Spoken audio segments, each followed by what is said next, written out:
With all of the common misconceptions, I do want to ask you about the concept of martyrdom in Islam. Number one, martyrdom isn't just achieved through fighting. That's one thing. So there are various categories of martyrdom in Islam. Defending your property. If you died defending your property, you'd be considered a martyr in Islam.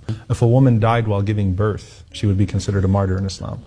If a person drowned in Islam, they're considered a martyr. If a person died of a stomach disease or some sort, they're considered. So there are various categories of martyrdom, right? But when it comes to fighting for the sake of God, this concept, in dying in a just war, yes, it is a praiseworthy station. It's something that's definitely looked upon very highly. And again, I mentioned it, that in times of war, here in this country, you know, before the media we have today, it was the posters, right? In World War I and World War II, the Uncle Sam posters and things of that sort to bring about that patriotism in people. Certainly when you're in the context of a just war, where you're fighting for your life, you're defending a group of oppressed people, or you're doing something of that sort. There are verses of great promises and virtues and things of that sort. But never is martyrdom equated with terrorism in Islam, or killing someone that's innocent, or hurting someone that's innocent. In fact, in Islam, there isn't this concept of, well, if you've got a group of people that deserve to be killed, if you're fighting your enemy, and you take out 100 civilians as well, that it's fine. So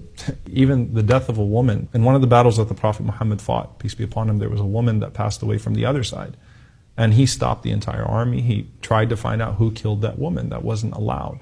So if a person was to have been in that situation, or is in a situation where they've defended something that's noble, and they've died in something that's noble, there are lofty promises, it is the highest station of paradise, and so on and so forth. But never does that mean search it out or seek it out. And that's why I mentioned the hadith, the saying of the Prophet Muhammad, peace be upon him, which is, don't ever wish to meet your enemy in a battlefield. Don't wish for war. The first verse of the Quran is that fighting has been prescribed for you, but you hate it, even though you hate it. So we're not meant to be a people that crave violence or that crave war. But once a just war does take place, then certainly those noble men and women would be praised for their service and sacrifice.